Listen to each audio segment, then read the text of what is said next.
Hi, okay. I'm talking about Sarah Lancaster in this video. Um, I want to clear something up. Um, there were a lot of Saved by the Bells back in the day. There was Saved by the Bell, Saved by the Bell, the college years.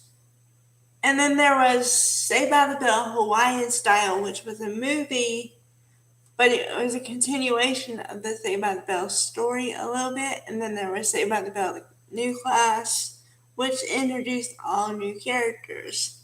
So that's why in a previous video I got slightly confused about what the order was because there were too many damn Saved by the Bells. Okay, now that we have that cleared up, I'm talking about Saved by the Bell the New Class. I'm talking about it because it introduced us to new characters and new actors playing them. One being Sarah Lancaster, another one being Bianca Lawson, and some other ones. I don't remember every actor was on the show. Okay, Bianca Lawson went on to star in a couple movies and do teen fare for a couple of years, and then it seemed like she dropped off the map. I don't know what happened to her. If anybody knows, tell me. But Sarah Lancaster, okay. So, on Saved by the Bell the New Class, she plays Rachel. Now, to give you a visual, if you don't know who she is, blonde, blue-eyed, pretty tall, good-looking woman. Okay, so she went from playing a teenager in the series to she did, I'd say, an acting a starring role in what most people would consider an indie film. Some people would consider it slightly porn, but I wouldn't.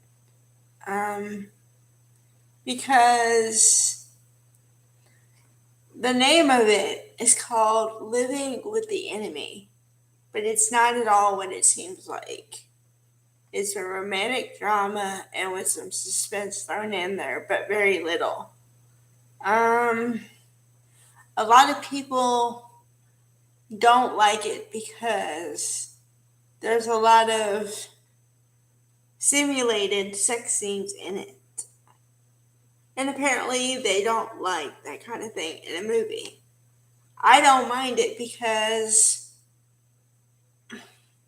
in my estimation, there's two types. There's a type of movie that's family friendly that will never allude to anything, even remotely adult. There's the ones that do simulated, which can simulate that, or some of them don't even do that. They allude to the fact that you're supposed to believe that people are not clothed. But if you know how movies and stuff work, you know that people are clothed.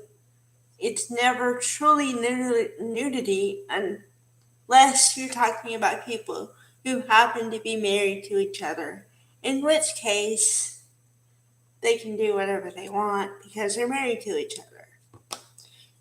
Alright. Well, in this movie, to be honest, you feel kind of bad for her.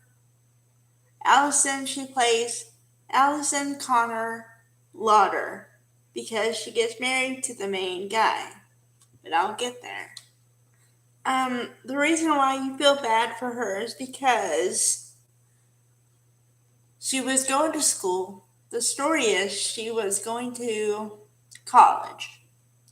She dropped out of college just a couple credits shy of a degree in English literature, but she had to take care of her mother because she got sick and then her mother died. And then the other character, there's two female characters who I would consider the main characters. And then the main male character, and then the supporting underneath that. Okay, so Philip Lauder is the main guy, the head male character. His backstory is he sold a company for a lot of money, and he has a lot of money, and his dream is to just help people with computers and software for the rest of his life. Now, when I say a lot of money, I mean a lot of money. Think of a younger, more good-looking Bill Gates, if you will. But not even Bill Gates. Bill Gates without the glasses. Okay, so here's the thing. They meet each other at a conference, and Allison is there because Bev, the main woman character's name is Bev Wally. She's the boss of her company, and Allison is just like a secretary, go for that kind of thing. Okay, so, and in the movie, here's part of why you feel bad for Sarah Lancaster's character, because she says plainly in the movie, my little charity project, when she alludes to Allison. And Philip, starting to have feelings for her, he ultimately marries her, but I'll get to that point. Okay. He doesn't like the way that she talks about her at all, and you can just read it on his face. Okay, so here's where the plot gets a little sticky, creative. Okay, you're supposed to believe, as a viewer, that he meets her and they fall head over heels in love in 2 weeks. I swear to God. They had 2 or 3 dates, 3 max. He proposes to her right outside his shack, gets on one knee, proposes. She says yes, which, okay, all right.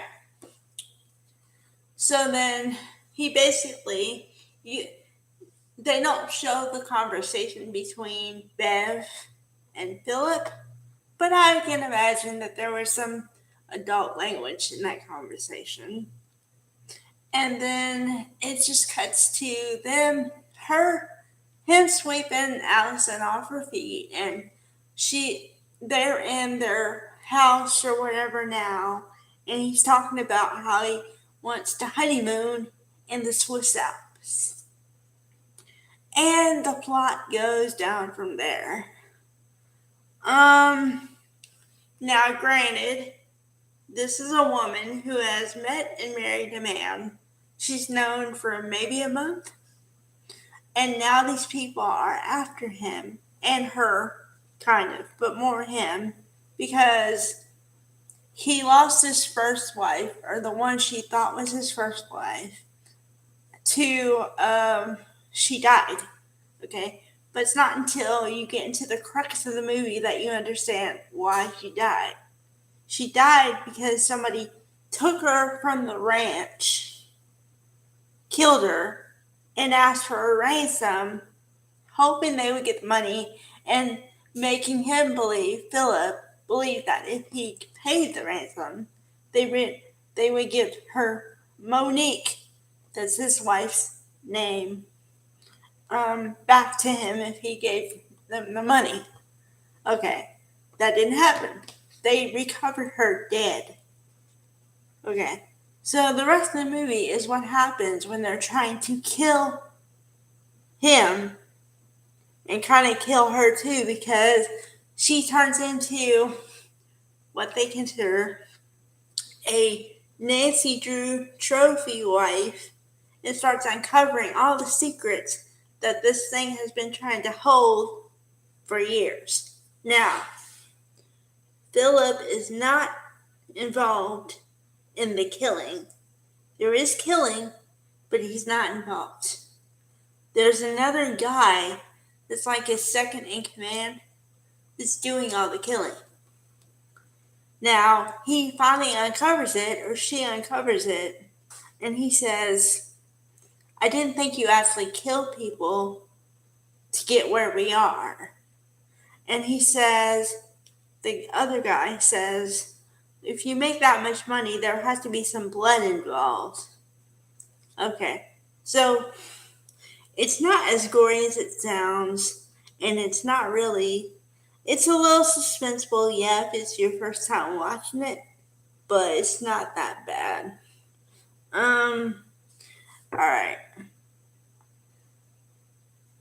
I just felt like I wanted to highlight that because I've been thinking about it for a little bit ever since I was talking about Saved by the Bell at first, and I wanted to highlight people in the other shows also, so that's why. Okay.